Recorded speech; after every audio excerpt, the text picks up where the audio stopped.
When billionaire Elon Musk slides into the back seat of an Uber in Austin, Texas, the last person he expects to find behind the wheel is Dr. Richard Prinsloo, the physics teacher who believed in his impossible dreams 30 years ago in South Africa.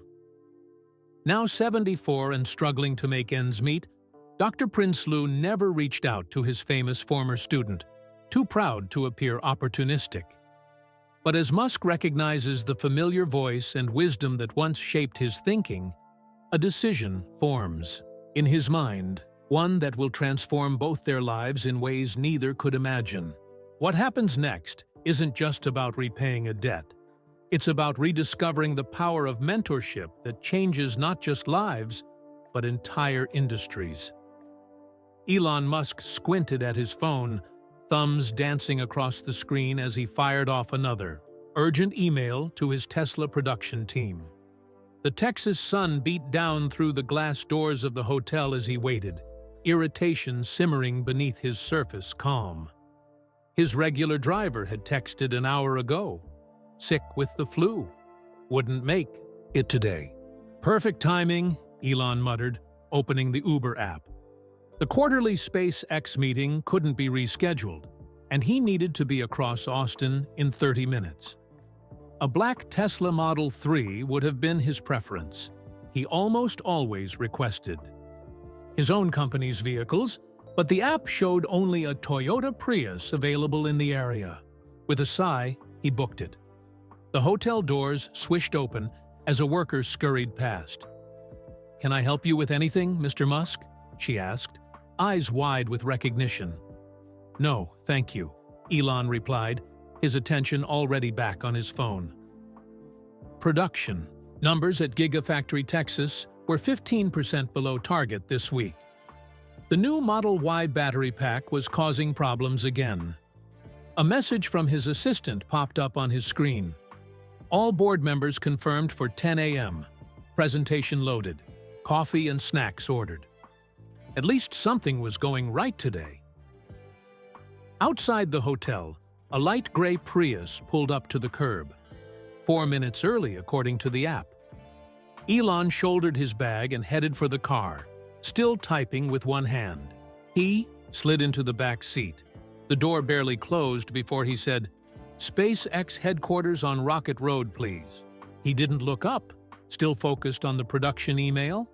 "Of course," replied the driver in a soft voice, with a distinct South African accent.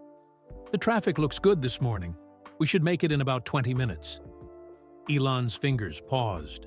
Over his phone. That accent. It carried the same Pretoria inflections he had worked so hard to neutralize in his own speech after moving to North America. But it wasn't just any South African accent that made him look up. It was the particular musical quality, the precise way the vowels stretched that suddenly tugged at memories from 30 years ago. When Elon finally raised his eyes to the rearview mirror, time seemed to slow. The driver's face was much older, weathered with deep lines around the eyes and gray hair where there had once been black. But those eyes, keen, kind, and intelligent, were unmistakable. The Prius pulled away from the curb as Elon stared, memories flooding back of classroom demonstrations, of staying late after school to discuss theories beyond the curriculum, of the one teacher who never told him his questions were too ambitious or his ideas too far-fetched. The driver glanced in the mirror again, and this time their eyes met. A flicker of recognition crossed the older man's face, followed by disbelief and then a careful, measured pause. Elon's phone slipped from his fingers onto the seat beside him, Tesla's production problems suddenly far away. "Dr. Prinsloo?" Elon said, his voice barely above a whisper. "Richard Prinsloo, from Pretoria Boys High?" The Prius slowed slightly as the driver's hands tightened on the wheel. He took a careful breath before answering. "Yes," he said, his voice carrying the same precise diction that had explained Newton's laws and Einstein's theories to classrooms of teenage boys decades ago. And you're Elon Musk. I suspected it might be you when I saw the name on the ride request, but I could hardly believe it. A small smile formed on his lips. You were always full of surprises, even back then. The car stopped at a red light, and Dr. Prinsloo turned slightly in his seat to get a better look at his passenger. Well, Elon said, still processing the coincidence, of all the Uber drivers in all of Austin. He trailed off, studying the face of the man who had once placed a dog-eared copy of Principles of Spacecraft Dynamics on his desk with a knowing smile. Dr. Prinsloo, Elon said again, leaning forward slightly, the emails and meeting temporarily forgotten. Is that really you? It's me, Dr. Prinsloo confirmed with a gentle nod. Though it's been quite some time since anyone called me doctor or professor. The light turned green and he returned his attention to the road. Elon sat back, his mind racing through memories of Pretoria Boys High School.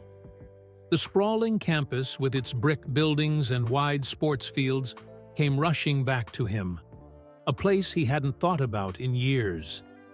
This is, Elon searched for the right word, unexpected. For both of us, Dr. Prinsloo agreed, carefully changing lanes. I followed your career, of course. Hard not to. Though I never imagined our paths would cross again like this.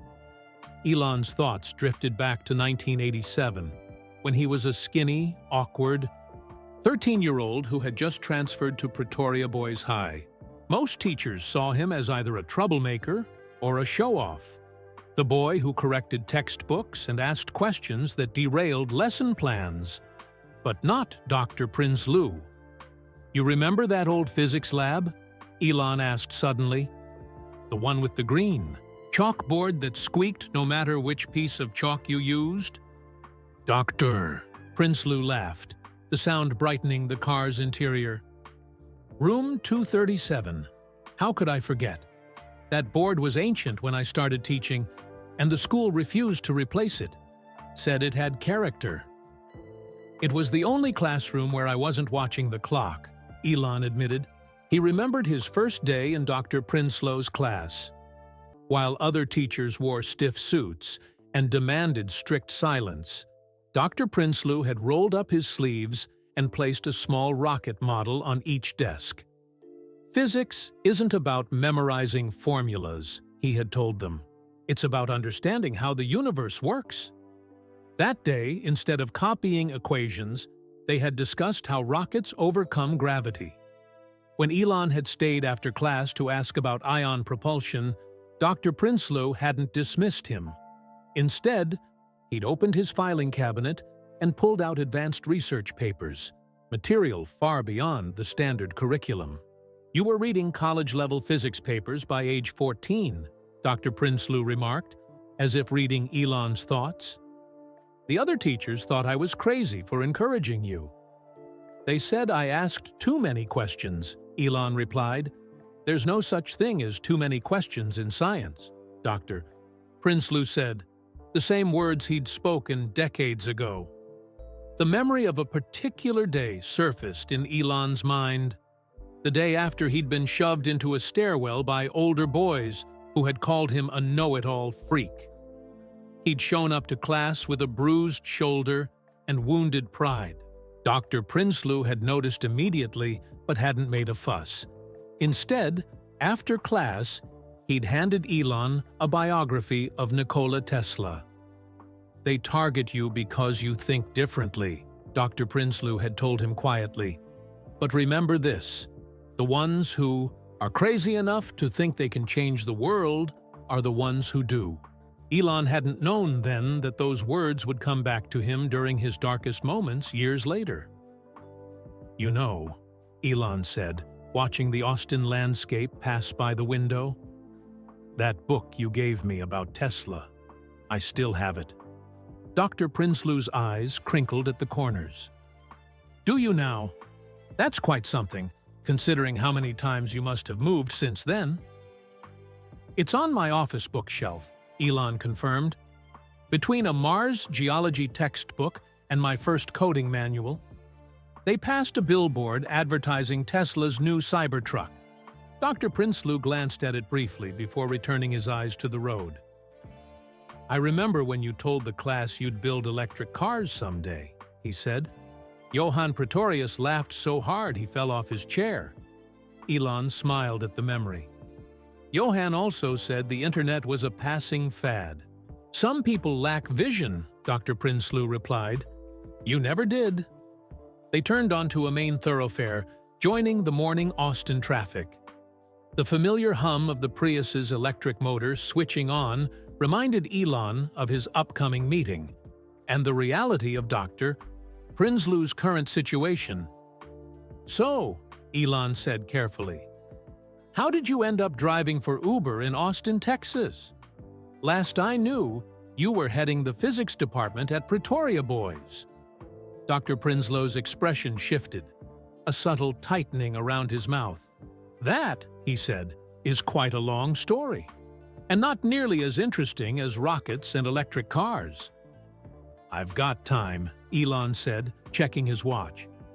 They still had 15 minutes before reaching SpaceX, and suddenly, the quarterly meeting seemed far less important than the man behind the wheel.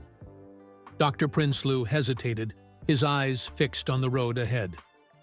"Well," he began, "I left Pretoria Boys High in 2005 after 27 years of teaching.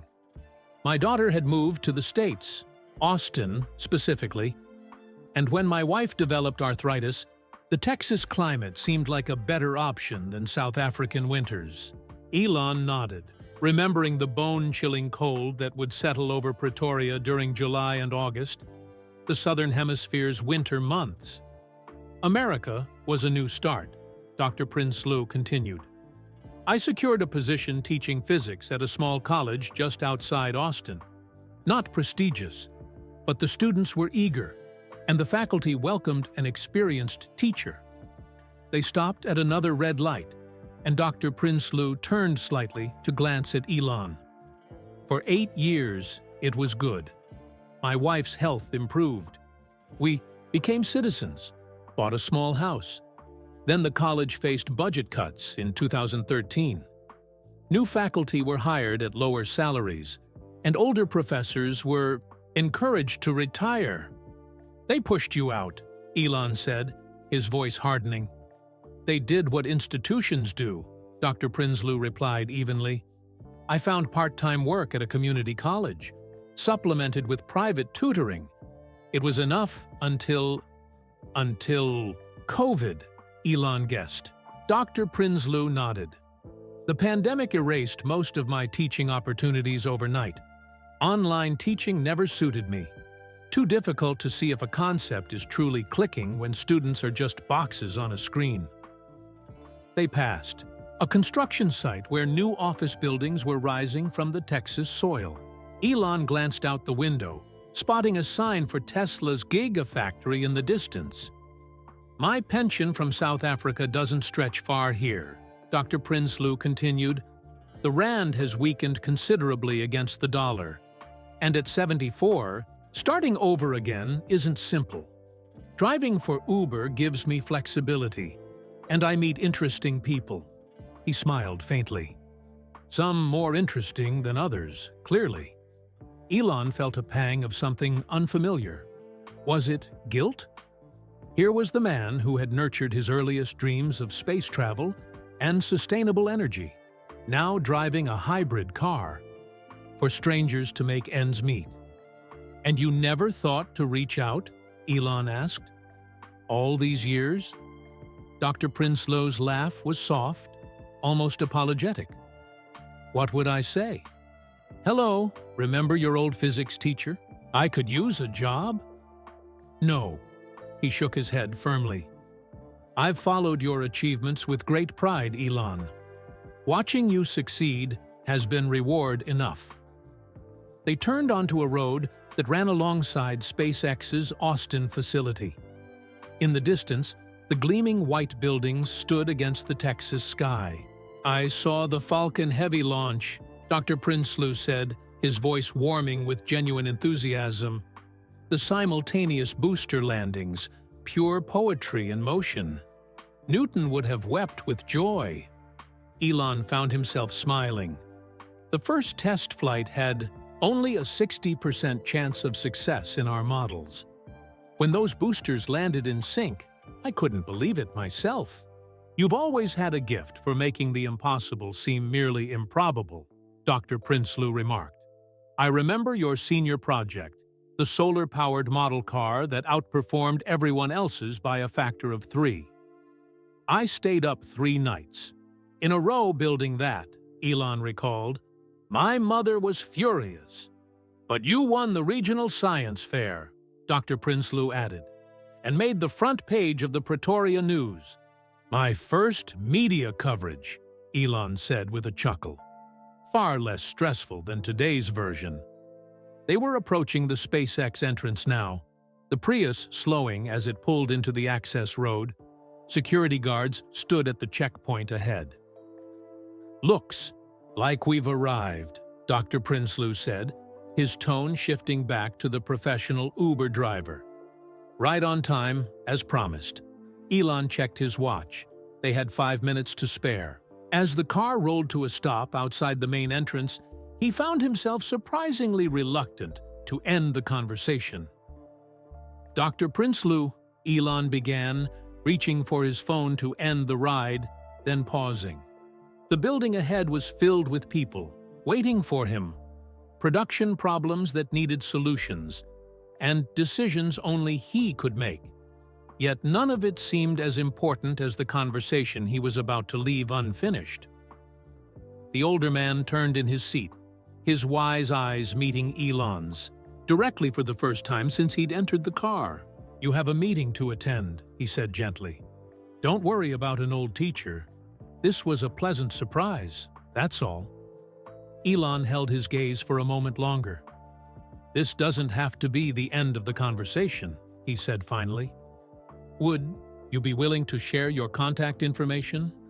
Dr. Prinsloo's expression registered surprise, then careful consideration. Tatis. Of course, he said, pulling a simple business card from the center console. It read, Richard Prinsloo, physics tutor, with a phone number underneath. I still do some tutoring on the side, he explained. Old habits die hard. Elon took the card, slipping it into his jacket pocket. Thank you for the ride, he said, with a weight to his words that conveyed much more than gratitude for the transportation.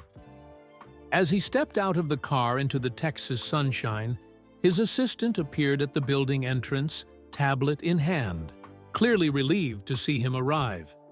Elon turned back to the Prius one last time. Dr. Prinsloo gave a small nod and a smile that carried 30 years of shared history. Then the car pulled away, merging back into the flow of Austin traffic. Watching the Prius disappear, Elon made a silent decision. This chance encounter wouldn't end here. He just wasn't sure yet what would happen next. Elon tapped his fingers against the conference room table, only half listening to the quarterly projections being presented. His mind kept drifting back to Dr. Prinsloo's business card, now burning a hole in his jacket pocket. Mr. Musk? His CFO's voice broke through his thoughts. Your thoughts on the expansion timeline? Proceed as planned, Elon replied automatically. But double-check the supply chain projections. They seem optimistic. The meeting continued, but Elon remained distracted. When it finally ended 3 hours later, he pulled out his phone as soon as he was alone. He stared at Dr. Prinsloo's number for a long moment before sliding the phone back into his pocket. A direct call felt too abrupt. He needed time to think about this. 6 days later, Elon found himself in the same part of Austin, deliberately scheduling a site visit that would put him near where he'd met Dr. Prinsloo before. He opened the Uber app and requested a ride, watching the screen intently as the system searched for nearby drivers. When a Toyota Prius appeared on the map with Richard P. as the driver, Elon felt an unusual flutter of nervousness as he confirmed the booking. 7 minutes later, the familiar gray car pulled up. Dr. Prinsloo looked surprised when Elon opened the door. "Twice in 1 week," the older man said with a smile. "The odds must be astronomical." "Not entirely," Elon admitted, settling into the back seat. "I had a feeling you might drive in this area." Dr. Prinsloo raised an eyebrow. "Deliberate, then?" "I was hoping we could continue our conversation," Elon said. "Perhaps over lunch? My treat, of course." Dr. Prinsloo hesitated, then nodded. "I'd be honored. Though I should warn you, my lunch tastes run more toward diners than five-star restaurants." "Perfect," Elon replied. "I know just the place." 20 minutes later, they were seated in a small, family-owned restaurant called Rosie's Kitchen. The waitress did a double-take when she recognized Elon, but professionally kept her excitement in check. "So," Elon said after they ordered, "you mentioned tutoring. Are you still teaching physics?" Dr. Prinsloo nodded. "2 students currently, one struggling with AP Physics, another preparing for an engineering program." His eyes brightened when he spoke about teaching. "It keeps the mind sharp." "Do you miss the classroom?" Elon asked. "Every day," Dr. Prinsloo admitted. "There's nothing quite like seeing a difficult concept finally click for 20 students at once." Their food arrived, simple burgers and fries. Elon watched as Dr. Prinsloo methodically arranged his meal, the same precise movements he once used to set up laboratory experiments. Caroline, my wife, she had another health setback last year, Dr. Prinsloo said after taking a few bites. "American healthcare is excellent, but expensive. Even with Medicare, the out-of-pocket costs are significant." "I'm sorry to hear that," Elon said sincerely. "Such is life," Dr. Prinsloo replied with a small shrug. "We manage.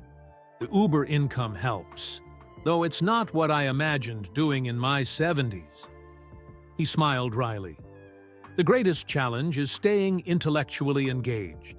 I listen to physics lectures while driving, but it's not the same as actually working through problems."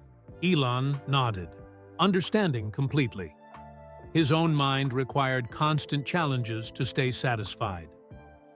"Have you applied for teaching positions recently?" he asked. Dr. Prinsloo's smile turned sad. "Universities prefer younger professors with recent publications. Community colleges have budget constraints, and high schools." He sighed. "Let's just say the certification requirements for someone educated outside the U.S. are prohibitive at my age." Elon found himself growing increasingly frustrated at the system that had sidelined someone with so much to offer. "What would you do?" Elon asked carefully, "if opportunities weren't limited by bureaucratic rules or age restrictions?" Dr. Prinsloo considered the question seriously. "I'd create a program that bridges theoretical physics with practical applications," he said finally. "Something that helps engineers remember the foundational principles that make innovation possible." His eyes sparked with enthusiasm. So many technical professionals get caught in specialized thinking. They forget the interconnectedness of science.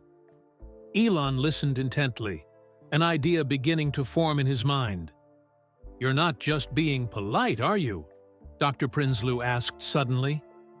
"Asking about my career aspirations at this point seems rather academic." "I never waste time on politeness for its own sake," Elon replied honestly. Dr. Prinsloo chuckled. "That much hasn't changed since you were 14. As they finished their meal, Elon found himself sharing more about the technical challenges his companies were facing, the difficulties with Starship's heat shield materials, the battery chemistry problems at Tesla.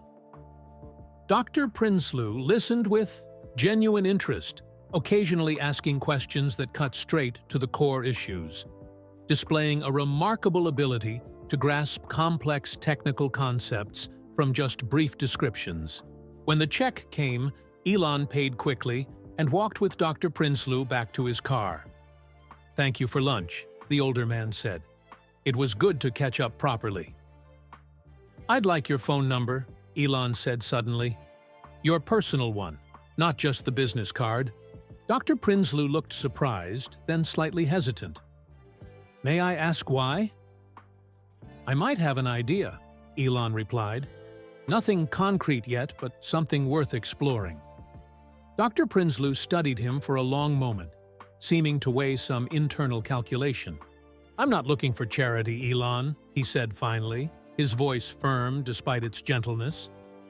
"I've never given charity a day in my life," Elon responded with a slight smile. "Ask anyone who knows me. I'm far too focused on business efficiency for that." This drew a laugh from Dr. Prinsloo. "Very well," he said, taking out his phone to share his contact information. "I'm curious to see where this leads."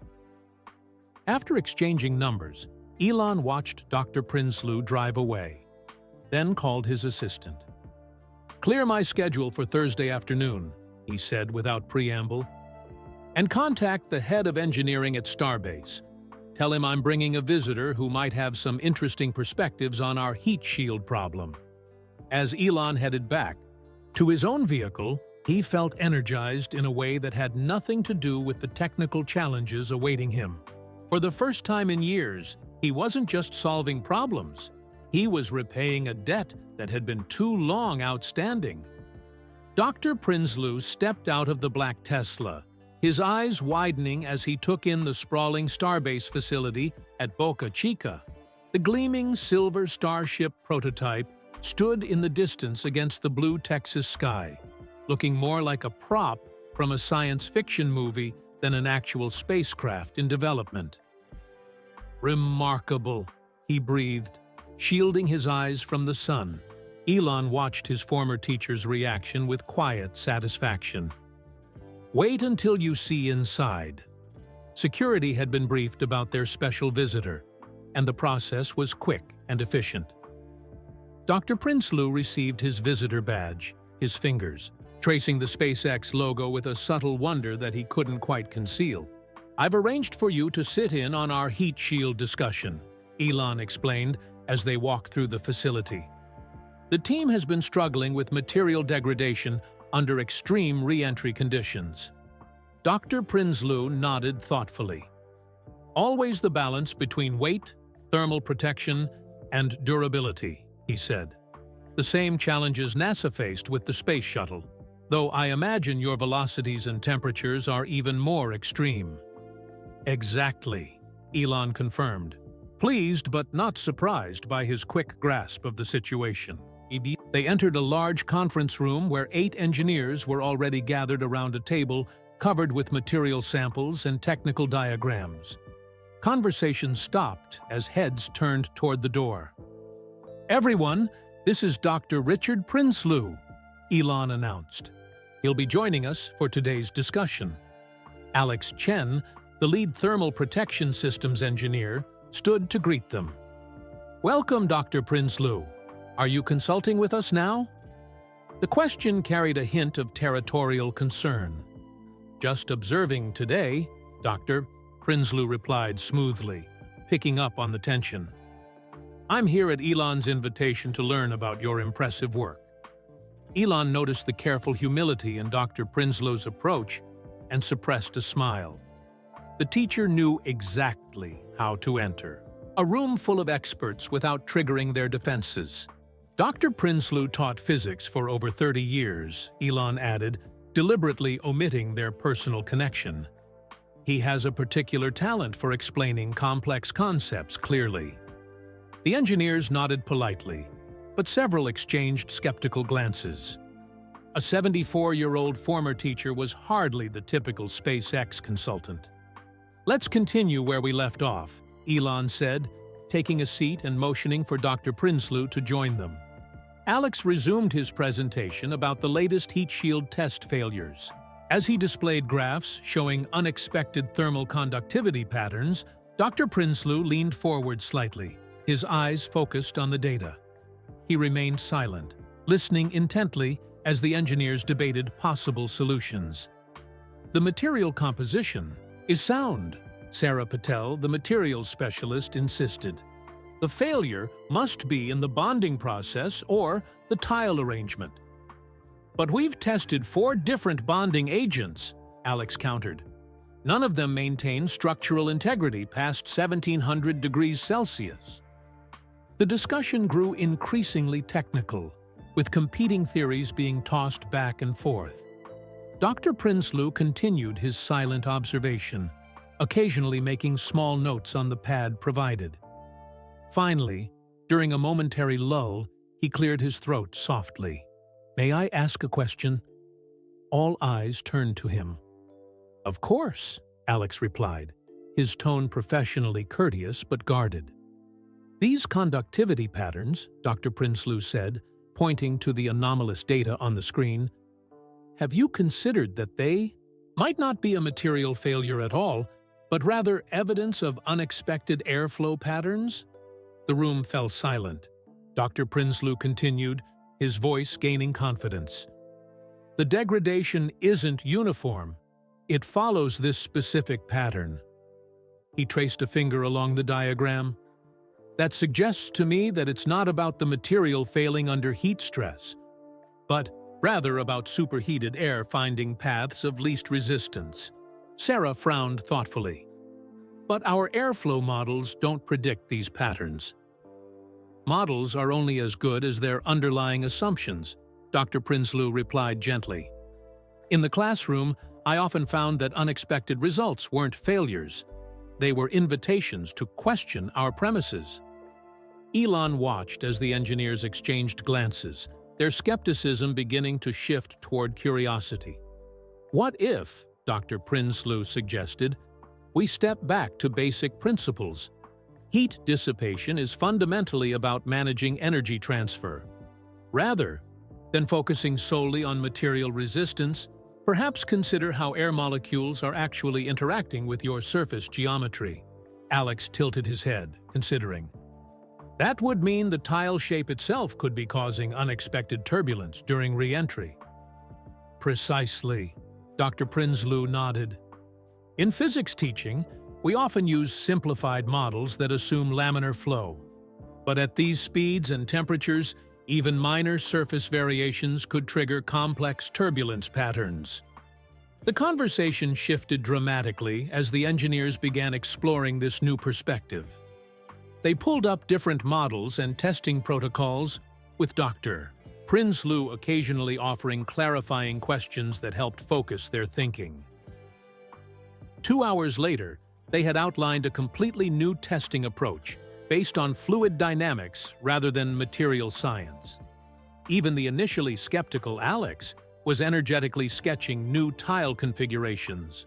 Elon had remained mostly silent, observing the transformation. He'd seen brilliant specialists before, but Dr. Prinsloo's gift was different. He didn't just solve problems, he changed how people thought about them. As the meeting concluded, Sarah approached Dr. Prinsloo. "That was illuminating," she admitted. "Sometimes we get so deep in our specialized knowledge that we miss the foundational principles." "That's the challenge of modern science," Dr. Prinsloo replied warmly. "Specialization brings depth, but can cost us breadth of perspective." Several other engineers lingered, asking Dr. Prinsloo questions that went beyond the heat shield issue, questions about basic physics concepts they hadn't revisited since their university days, but that suddenly seemed relevant to their current challenges. Elon stepped back, watching as his former teacher engaged with the team. The initial skepticism had completely vanished, replaced by genuine intellectual curiosity. "Your Dr. Prinsloo is something special," commented Melissa Rodriguez, SpaceX's head of engineering, who had quietly joined the observation. "Where did you find him?" "In an Uber," Elon replied honestly. Melissa raised an eyebrow but didn't press further. "Well, He just saved us potentially months of material testing. That approach never occurred to any of us. After the engineers finally dispersed, Dr. Prinsloo approached Elon, his eyes bright with the intellectual stimulation he'd clearly been missing. "Thank you for this," he said simply. "It's been too long since I've had the opportunity to engage with such challenges." Elon nodded, his decision crystallizing. "Would you be interested in more opportunities like this?" Before Dr. Prinsloo could answer, Elon's phone buzzed. He glanced at it, then excused himself and stepped away to make a call. "I found him," Elon said without preamble when the call connected. "The exact person we need." 2 days after the Starbase visit, Dr. Prinsloo received a text from Elon. "Available to meet at Tesla HQ tomorrow at 2 p.m.? The message seemed casual, but Dr. Prinsloo sensed its significance. He rescheduled his only Uber shift and responded with a simple, "Yes." The next afternoon, a Tesla Model X picked him up, a professional driver this time, not a rideshare, and delivered him to the gleaming headquarters of Elon's electric vehicle company. The modern building, with its sleek lines and expansive windows, stood in stark contrast to the modest classroom where he had once taught a young Elon Musk about electricity and magnetism. After checking in at reception, Dr. Prinsloo was escorted through security and up to the executive floor. The assistant who guided him was polite, but offered no hints about the purpose of the meeting. "Dr. Prinsloo," Elon greeted him, rising from behind his desk as he entered. The office was surprisingly minimalist, functional rather than ostentatious, with rocket and car models displayed alongside technical drawings and prototypes. "Thank you for coming." "Thank you for the invitation," Dr. Prinsloo replied, taking the offered seat. "And for the ride. Much more comfortable than my Prius." Elon smiled briefly. "Would you like something to drink? Coffee? Water?" "Water would be fine." After the assistant brought their drinks and left, closing the door behind her, Elon leaned forward slightly. "I've been thinking about our conversations," he began, "and about what I observed at Starbase. You have a unique ability, Richard." Dr. Prinsloo raised an eyebrow at the use of his first name, a small but significant shift in their dynamic. "The engineers I hire are brilliant," Elon continued, "the best in their fields. But they often get trapped in specialized thinking patterns. They lose sight of foundational principles." "It's a common problem in all technical fields," Dr. Prinsloo acknowledged. "Specialization creates depth, but sacrifices breadth." "Exactly." Elon nodded emphatically. "And that's where you come in." He stood up and walked to the window, looking out over the Tesla campus for a moment before turning back. "I'd like to offer you a position," he said directly. "A new role, created specifically for you." Dr. Prinsloo set his water glass down carefully. "What kind of position?" "Educational Director for Fundamental Sciences," Elon replied. "You would develop and lead a program that helps our engineers and technicians reconnect with core scientific principles." Dr. Prinsloo blinked, clearly surprised. "Across both SpaceX and Tesla?" "Yes. Both companies face similar challenges despite their different industries. Our people get caught in specialized tracks and lose the interconnected perspective that drives true innovation." Elon returned to his seat and pulled up a presentation on his computer, turning the screen so Dr. Prinsloo could see it. "I've had a team working on this concept since our meeting at Starbase. The program would include regular seminars, workshops, and one-on-one sessions. Not remedial education, more like scientific recalibration, helping brilliant specialists reconnect with the fundamentals that underlie all their work." Dr. Prinsloo studied the outline on the screen, his expression thoughtful. "This is quite comprehensive. You'd have significant resources," Elon continued. A dedicated space at both companies, assistance to help with logistics, and complete freedom to design the curriculum as you see fit. He pulled up another slide, showing salary and benefits information that made Dr. Prinsloo's eyebrows rise visibly. "This is very generous," the older man said carefully. "It's market rate for the expertise we need," Elon replied matter-of-factly. "Plus, I know from personal experience the value you bring." Dr. Prinsloo leaned back in his chair, studying Elon's face. "May I speak frankly? I'd prefer nothing else." "I'm 74 years old," Dr. Prinsloo said. "I haven't worked in corporate America. My teaching experience has been in academic settings, not industrial ones. And while I appreciate your confidence, I have to wonder if this offer stems more from our past connection than my actual qualifications." Elon considered this for a moment. "Our connection is what made me aware of your abilities," he acknowledged. "But the offer is based entirely on what I observed at Starbase. You did something in 2 hours that a team of specialized engineers couldn't do in 3 months. One successful interaction doesn't guarantee—" "It wasn't just that you had an insight," Elon interrupted. "It was how you guided them to see it themselves. You didn't lecture. You asked questions that changed their perspective. That's exactly what I need." Dr. Prinsloo fell silent, clearly processing. "As for your age," Elon continued, "I couldn't care less. SpaceX hired an 82-year-old welding specialist last year because he was the best. Results matter, not birth certificates. And my lack of industry experience is precisely why you're valuable," Elon countered. "You're not constrained by industry conventions or specialized blind spots. You see the physics, not the corporate applications." Dr. Prinsloo stood up and walked to the window, his reflection thoughtful in the glass. "It's a remarkable opportunity," he said finally. "But may I have some time to consider it? This would be a significant life change." "Of course," Elon replied. "Take whatever time you need." "There's also the matter of my wife," Dr. Prinsloo added. "Caroline's health requires consistent medical care. Any major change would need to account for that. The benefits package includes comprehensive health coverage for both of you," Elon assured him. "And the position can be structured to accommodate your personal needs. Flexible hours, work-from-home options when necessary." Dr. Prinsloo turned back to face him. "You've thought of everything." "I try to anticipate obstacles," Elon said with a slight smile. "It's a habit."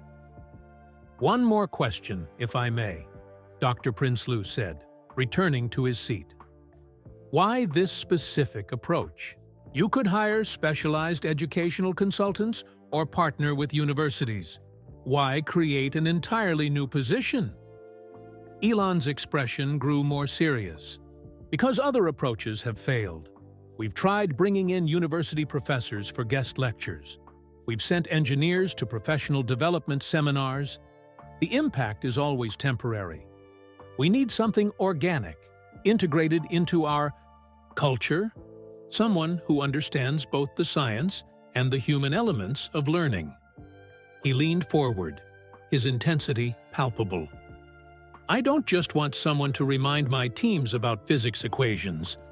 I want someone who can rekindle their scientific curiosity, who can help them see connections they've forgotten. That requires a particular kind of teaching gift." Dr. Prinsloo nodded slowly, clearly moved by the sincerity in Elon's voice. "I appreciate your faith in me," he said. "Truly. May I give you my answer next week?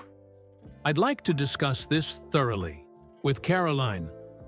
"Take all the time you need," Elon replied, standing to signal the end of the meeting. "The position will remain open for you." As they shook hands, Dr. Prinsloo held Elon's gaze for a moment longer than necessary. "Whatever my decision," he said quietly, "thank you for this." It means more than you know to be valued for what I can still contribute." Elon nodded, understanding the deeper sentiment behind the words. "The car will take you home whenever you're ready." As Dr. Prinsloo left the office, his steps lighter than when he had arrived, Elon returned to his desk and opened his calendar. He created a new entry for the following week. Dr. Prinsloo. Decision. Then he pulled up the plans for the new education center he had already commissioned, making a few adjustments based on their conversation. The facility would be ready within a month. Assuming Dr. Prinsloo accepted the offer, Elon was rarely uncertain about business decisions, but this one felt different, more personal. He had created opportunities for thousands of engineers and scientists throughout his career, but none had quite the symmetry of this moment, offering a new beginning to the man who had once shown him his own potential. Now he just had to wait for the answer. Dr. Prinsloo sat in his modest living room, turning Elon's business card over and over between his fingers. The house was quiet except for the gentle hum of the air conditioner fighting against the Texas heat. "You've been staring at that card for 20 minutes, Caroline said, wheeling herself into the room. Despite her health challenges, her eyes remained sharp and perceptive. "I take it the meeting went well?" "He offered me a job," Dr. Prinsloo replied, still sounding slightly dazed. "Educational Director for Fundamental Sciences, for both SpaceX and Tesla." Caroline's eyebrows rose. "Richard, that's wonderful!" "It's unexpected," he said carefully. "At my age, to start something entirely new." Caroline wheeled closer, taking the business card from his hands. "Tell me everything. The real position, the salary, the expectations." Dr. Prinsloo outlined the details of Elon's offer, watching his wife's expression shift from surprise to delight. "It sounds perfect for you," she said when he finished. "Teaching without administrative burdens, focusing on the science you love, working with brilliant minds. Why do you seem hesitant?" he sighed, leaning back in his chair. "What if I can't deliver what he expects? These are world-class engineers and scientists. What if they see me as just an old school teacher who's out of his depth?" "You've never been just anything," Caroline replied firmly, "and you seem to impress them at that rocket facility well enough." That was one meeting. This would be a permanent position with significant visibility and responsibility. Caroline studied her husband with the insight gained from 48 years of marriage. "You're afraid of failing," she stated simply. "Yes," he admitted. "I haven't worked in a corporate environment before. The pace, the expectations, it's all unknown territory." "Richard," Caroline said gently, "you've spent your entire career leaping into unknown territory. Remember when you completely redesigned the advanced physics curriculum at Pretoria Boys because you thought it wasn't challenging enough? The administration thought you were crazy." "That was different," he protested. "That was still teaching." "And this isn't?" she countered. "It sounds exactly like teaching to me, just with students who happen to build rockets and electric cars." Dr. Prinsloo fell silent, considering her words. "There's something else bothering you," Caroline observed after a moment. "What is it?" "What? If this is just charity?" he said finally, voicing his deepest concern. "What if Elon is just helping his old teacher out of a sense of obligation or pity? Did it feel that way when he offered you the position?" Dr. Prinsloo thought back to Elon's intensity during their meeting, the detailed plans already drawn up, the clear articulation of why this role was necessary. "No," he admitted. He seemed genuinely convinced of the need.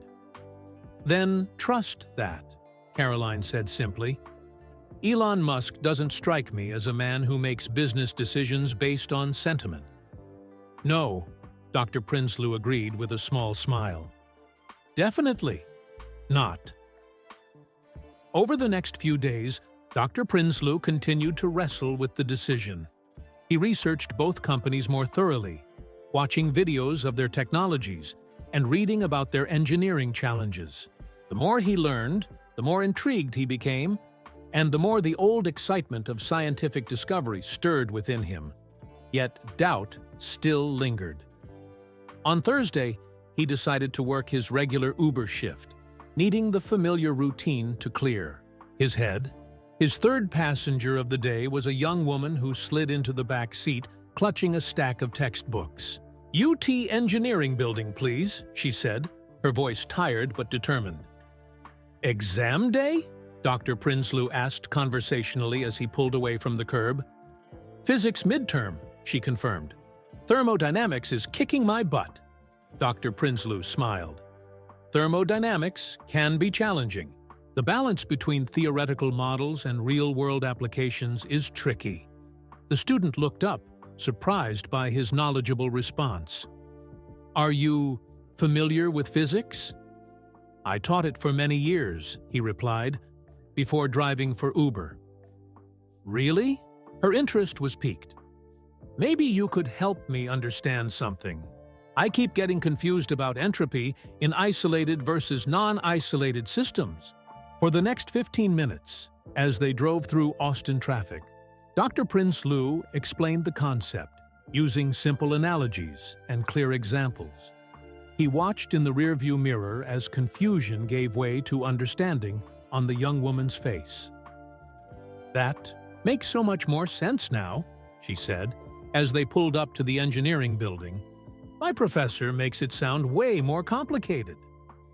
"It is complex," Dr. Prinsloo acknowledged, "but complexity can be broken down into understandable components.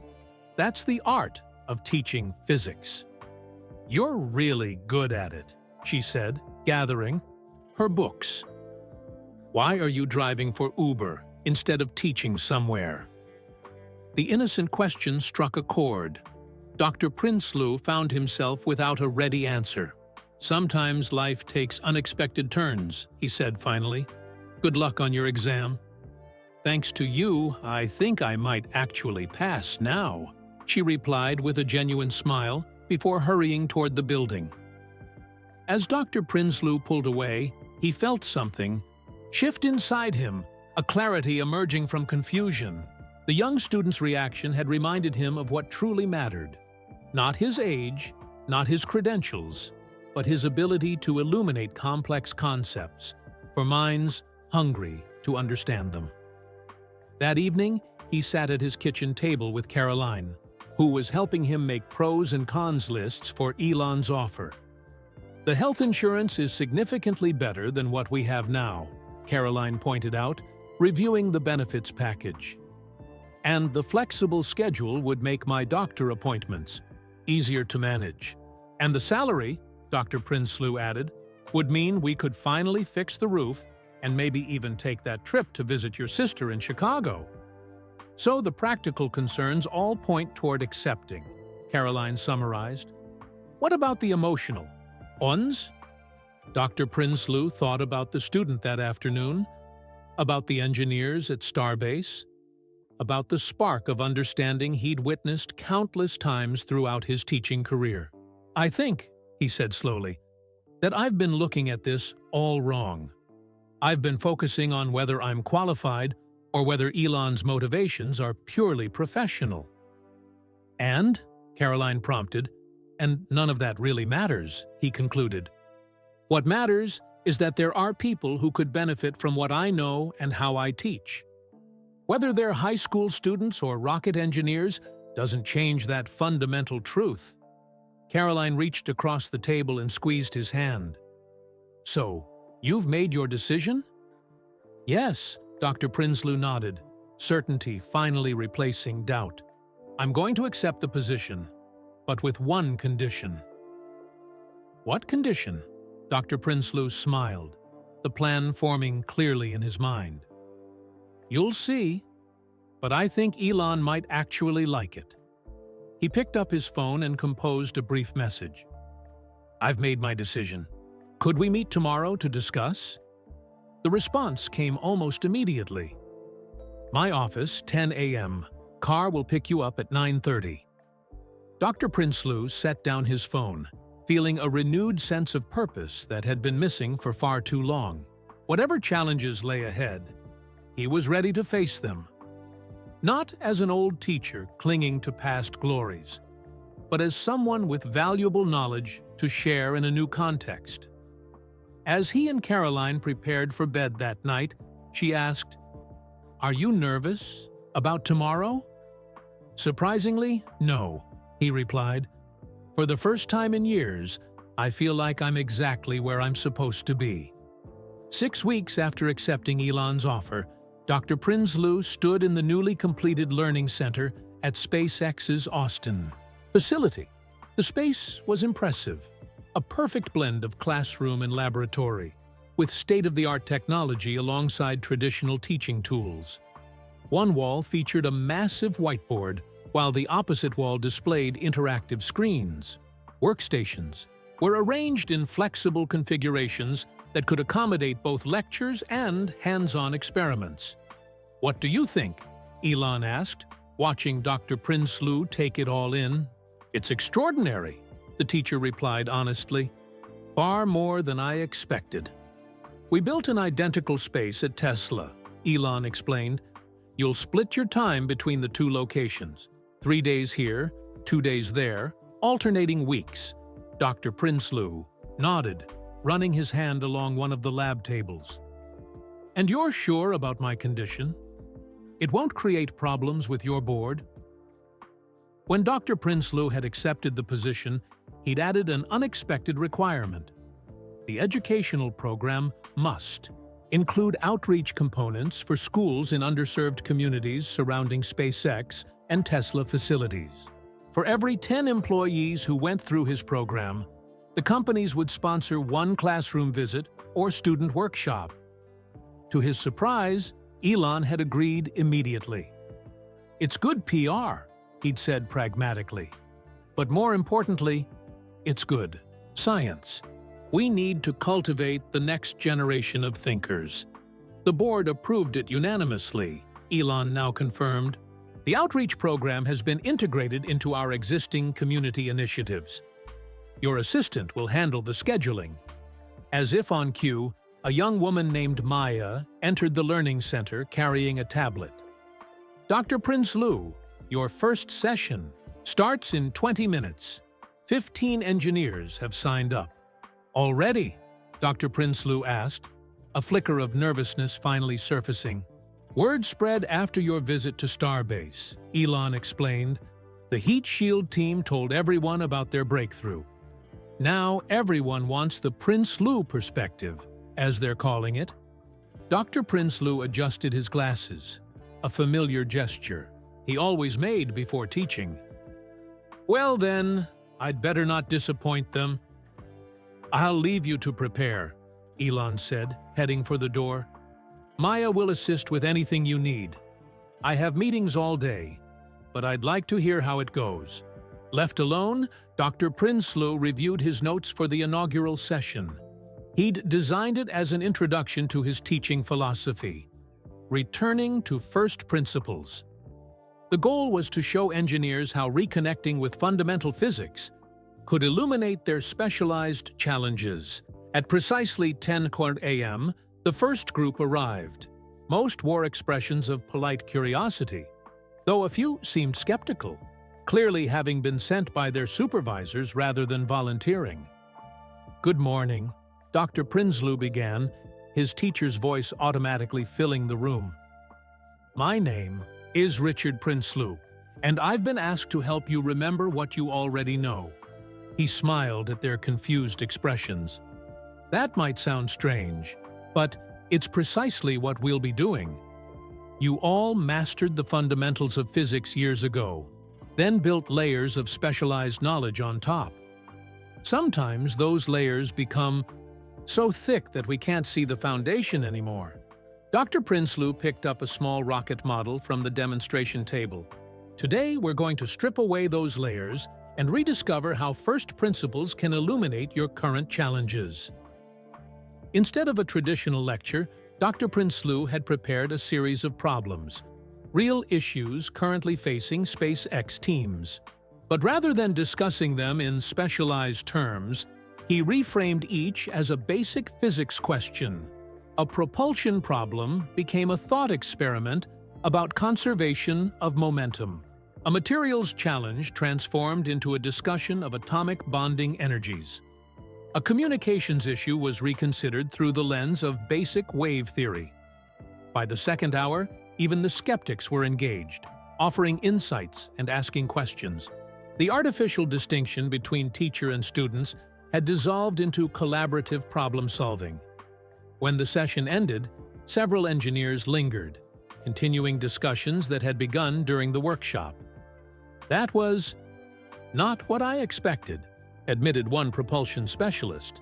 "I thought this would be some remedial physics review, but I actually have 3 new approaches to try for our turbopump issue."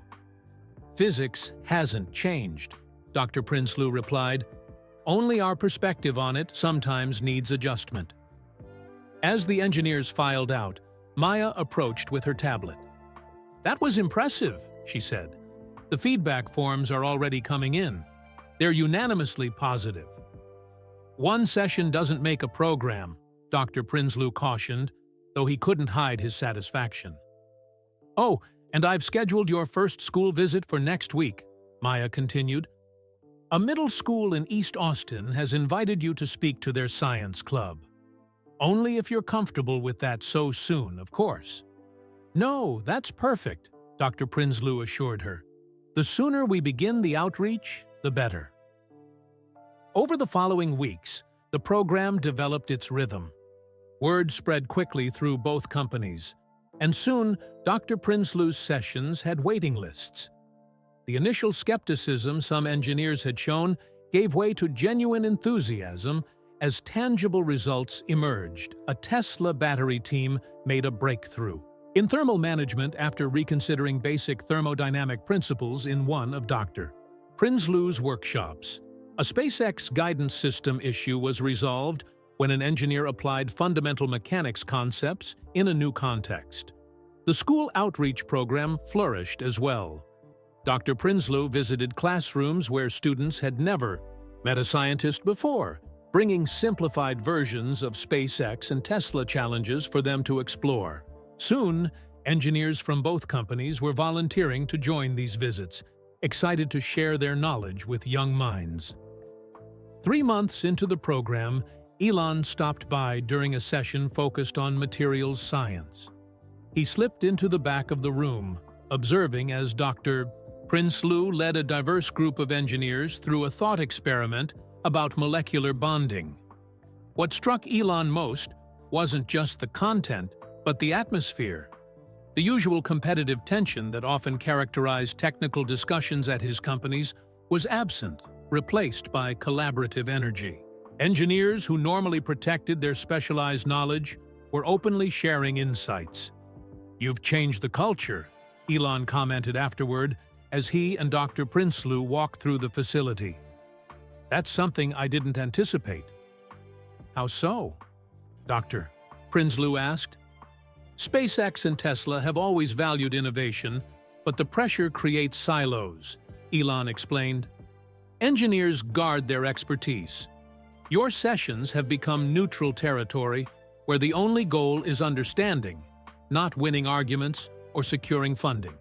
Dr. Prinsloo nodded thoughtfully. "Teaching creates safe spaces for intellectual exploration. Always has. Whatever you're doing, keep doing it," Elon said simply. 6 months into the program, the results were undeniable. Several patent applications had emerged directly from insights gained during Dr. Prinsloo's sessions.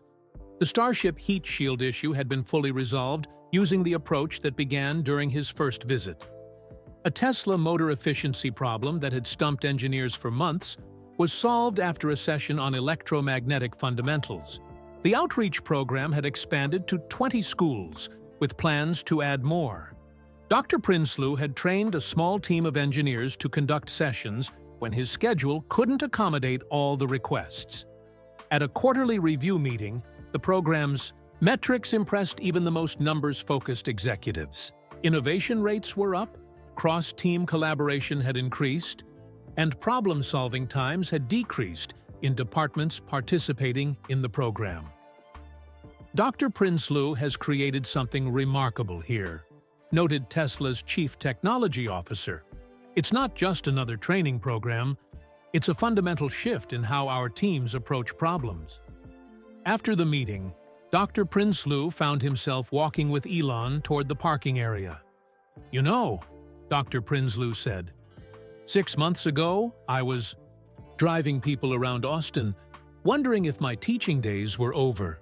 Now, I'm busier than I've ever been, with more intellectual stimulation than I thought possible at my age." "Second acts can be more interesting than first ones," Elon replied. "Tesla was my second act after PayPal. SpaceX was my third.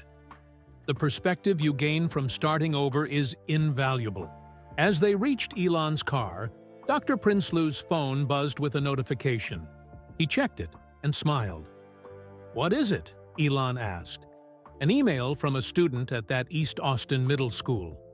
She says our visit inspired her to enter the district science fair. She won first place with a project on solar energy." "Another success for the Prinsloo method," Elon remarked. "Perhaps," Dr. Prinsloo replied modestly, "but the real success is hers. All I did was show her what was possible." As he watched Elon drive away, Dr. Prinsloo reflected on the unexpected journey that had led him here. From a classroom in Pretoria to an Uber in Austin to this cutting-edge facility, a path he never could have predicted, but that somehow felt like it had been waiting for him all along. Dr. Prinsloo sat in his new office, reviewing the latest feedback from his educational sessions.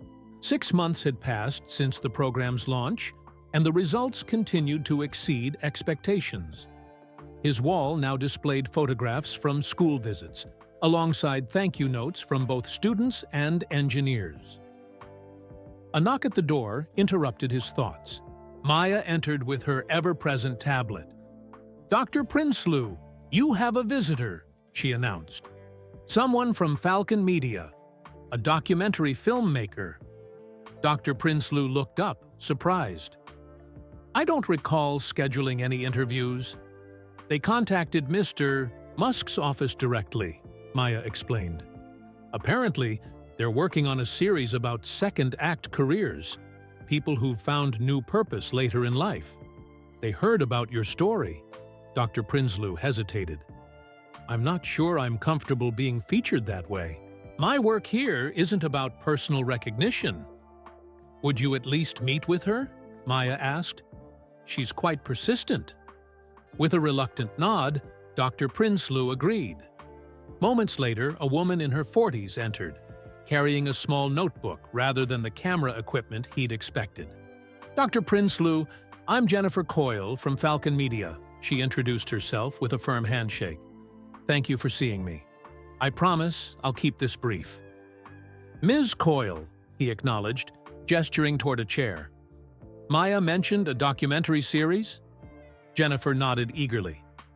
"We're producing a 6-part series called The Second Chapter, featuring people who've reinvented themselves after 50. Your story, from physics teacher to Uber driver to SpaceX and Tesla educational director, is exactly the kind of journey we want to highlight." "I'm flattered," Dr. Prinsloo said carefully, "but I'm not sure my story warrants such attention." "But it does," Jennifer insisted. "Do you realize what's happening with your program? It's not just affecting SpaceX and Tesla. Other tech companies are starting to implement similar initiatives. You're changing how the industry approaches continuing education." This was news to Dr. Prinsloo. "I wasn't aware of that." 3 major tech firms have launched what they're calling Fundamental Principles programs in the past month, Jennifer explained. all inspired by what you're doing here. Your impact is spreading." Dr. Prinsloo absorbed this information thoughtfully. The idea that his approach might influence education beyond these two companies hadn't occurred to him. "Our documentary would trace your journey," Jennifer continued, "from your teaching days in South Africa through the chance Uber encounter with Elon Musk. We'd highlight the educational philosophy you've developed and its impact on innovation.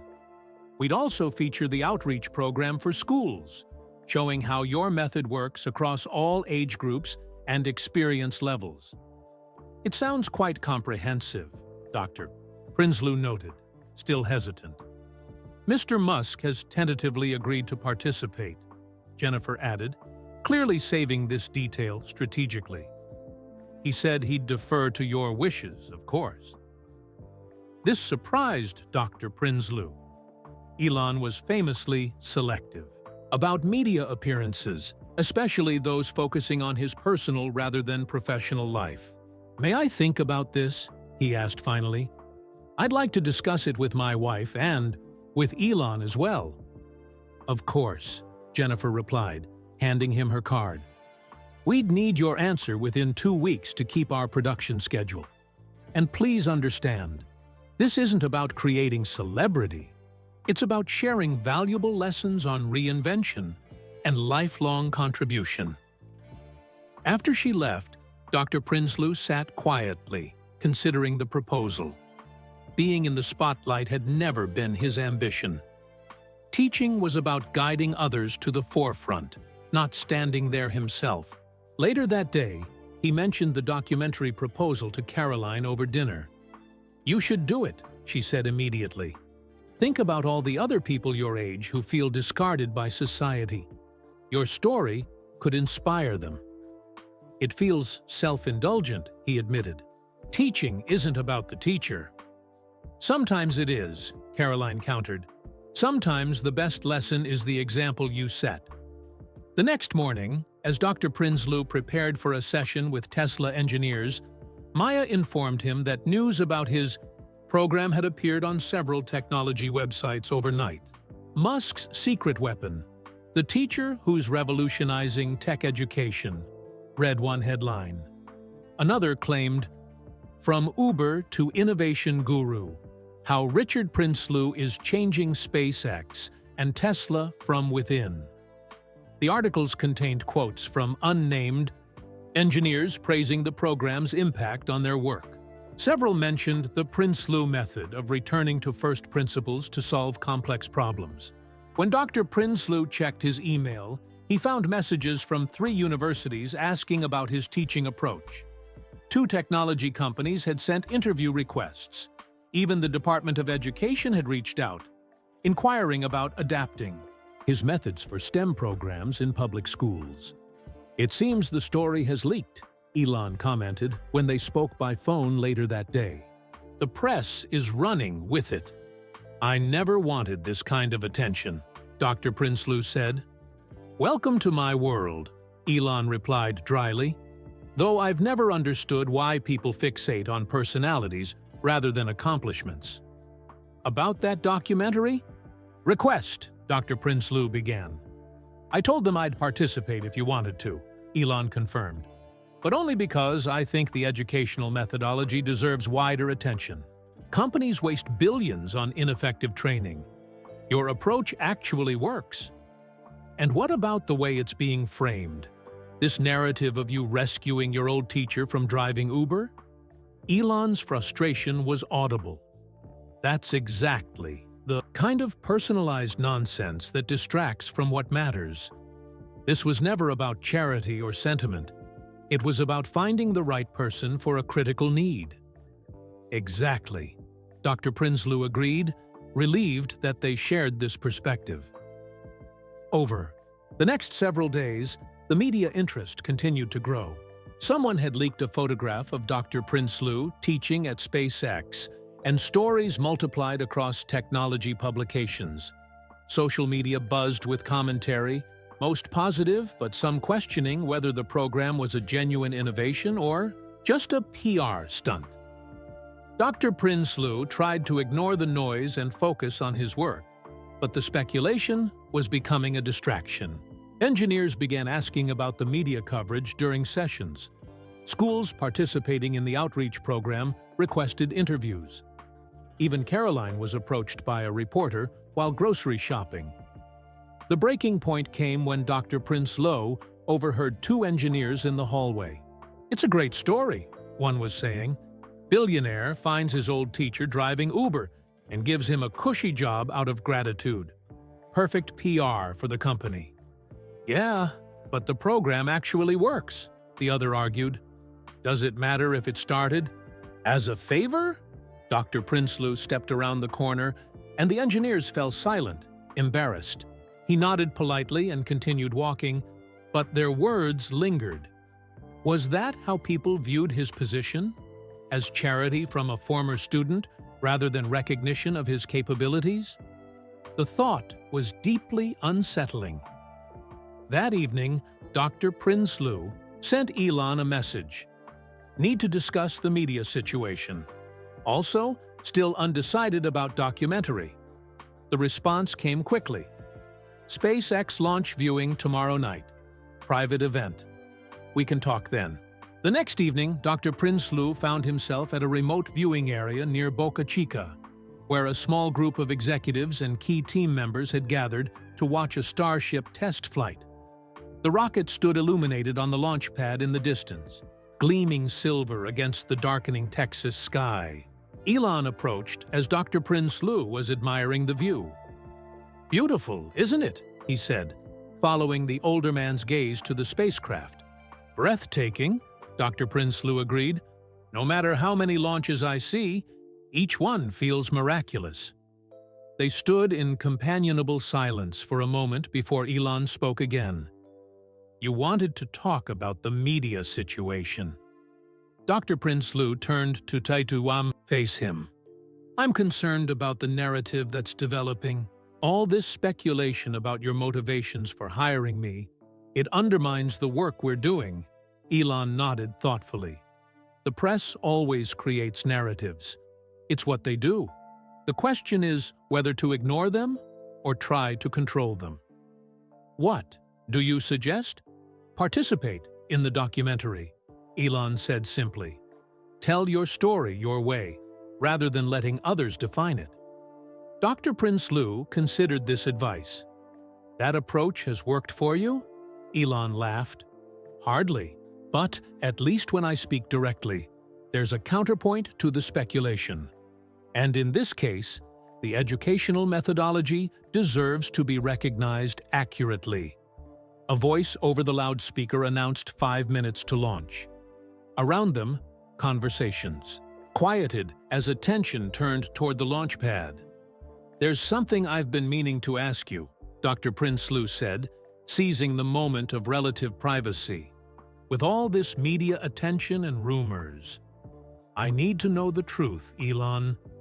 Why did you really offer me this position? Was it sentiment, charity, or truly professional recognition?" Elon turned to look at him directly, his expression more open than Dr. Prinsloo had seen it since their chance encounter 6 months ago. The question hung between them as the countdown continued in the background. 3, 2, 1. The announcer's voice echoed across the viewing area. The Starship's engines ignited, bathing the launch pad in brilliant light. Slowly, majestically, the massive rocket began to rise against the night sky, a column of fire propelling it upward. The crowd around them cheered, but Elon remained focused on Dr. Prinsloo's question. As the rocket climbed higher, he gestured toward a quieter area away from the main group. "You deserve an honest answer," Elon said once they were relatively alone, his gaze still occasionally tracking the ascending spacecraft. "But it's not as simple as professional recognition or personal sentiment. It's both, and neither." Dr. Prinsloo waited patiently as Elon seemed to gather his thoughts. organizing them in the precise way he approached all complex problems. Frank, you remember 2008? Elon asked suddenly. The global financial crisis. Dr. Prinsloo nodded. It hit South Africa hard, though I was already here in the States by then. It was more than that for me, Elon said, his voice quieter than usual. It was the year I nearly lost everything. He turned to look directly at his former teacher. Tesla was burning through cash, with production problems that seemed insurmountable. SpaceX had just experienced its third consecutive launch failure. My personal finances were depleted from trying to keep both companies afloat. Dr. Prinsloo had read about these struggles in biographies, but hearing it directly from Elon gave the story a raw immediacy. December 23, 2008, Elon continued. That date is burned into my memory. Tesla had enough money for maybe 2 weeks of operations. SpaceX had just enough for one more launch attempt. My divorce had been finalized earlier that year. I was living on loans from friends. The rocket was now just a bright point of light in the distance, still climbing steadily toward the stars. That night, I sat alone in a rented house, staring at financial projections that all ended in bankruptcy. I hadn't slept properly in days.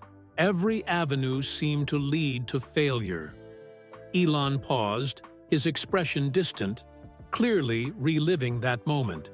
I had to decide whether to split the remaining money between the companies, giving both a slightly longer runway but ensuring both would fail, or to concentrate it all in one company, giving at least one a fighting chance. An impossible choice, Dr. Prinsloo murmured. Yes, Elon agreed. And I was ready to give up. That's what people don't understand about that period. The public narrative is all about perseverance and eventual triumph. The reality was much darker. He turned away from the launch viewpoint to face Dr. Prinsloo fully. That night, I reached the lowest point. I actually drafted emails announcing the closure of Tesla. I had the documents open on my laptop.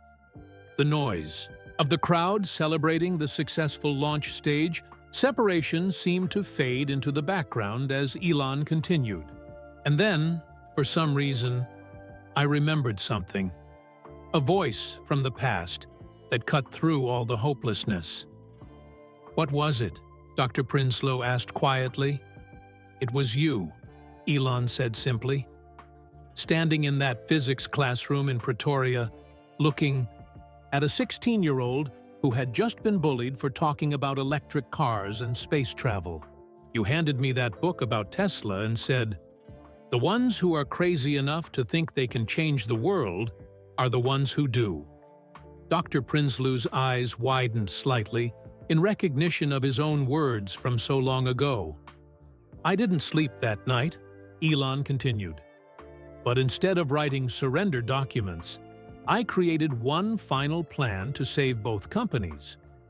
Not because I suddenly had a magical solution, but because I wasn't ready to be the person who gave up on changing the world. The crowd erupted in cheers again as the Starship achieved orbit. On the viewing screens, the perfect trajectory was displayed in glowing lines of data. The next day, NASA called, they awarded SpaceX a $1.6 billion contract. It saved the company, literally, on the last possible day. Elon's voice remained matter-of-fact, but the weight of that memory was evident in his expression. 2 days later, we closed the last funding round for Tesla, just hours before the money would have run out. Both companies survived by the narrowest margin possible. Dr. Prinsloo stood silent, processing the revelation. So you see, Elon concluded, turning back to watch the rocket's upper stage separation, when I say I hired you because I knew the DKE value of your gift, I mean something very specific. I know exactly how powerful the right words can be at the right moment.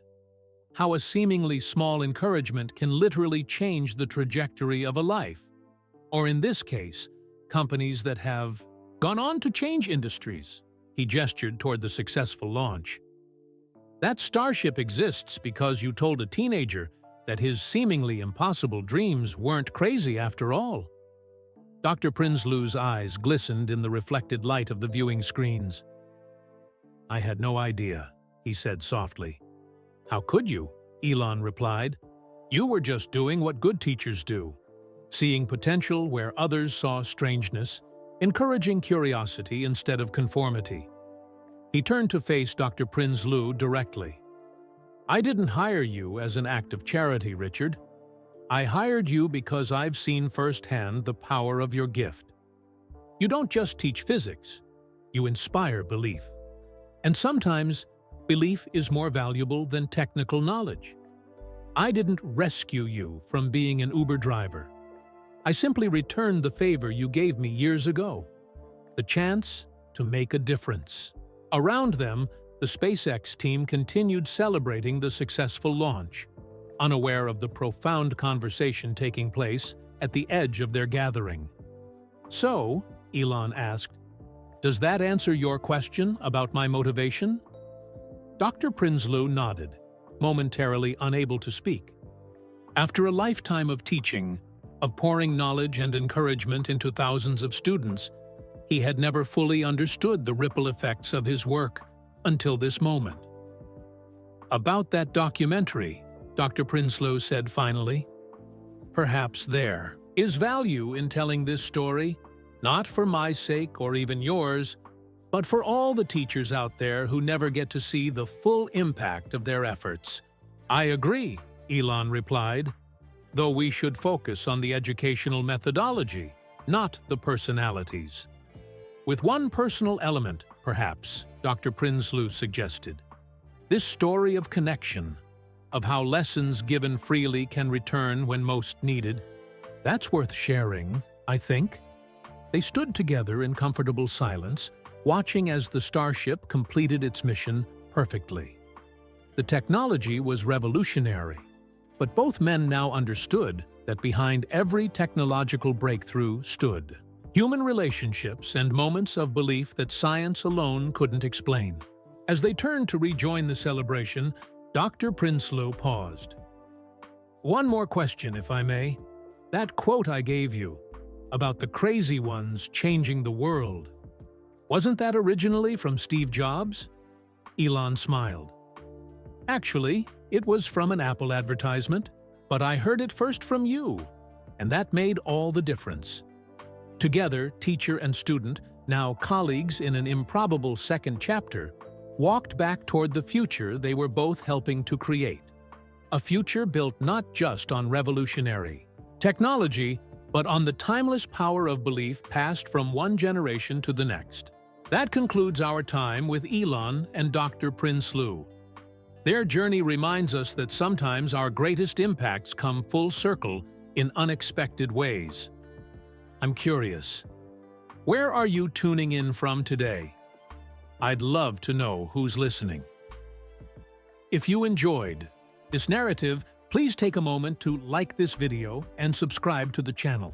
Your support helps bring more inspiring content like this to listeners worldwide.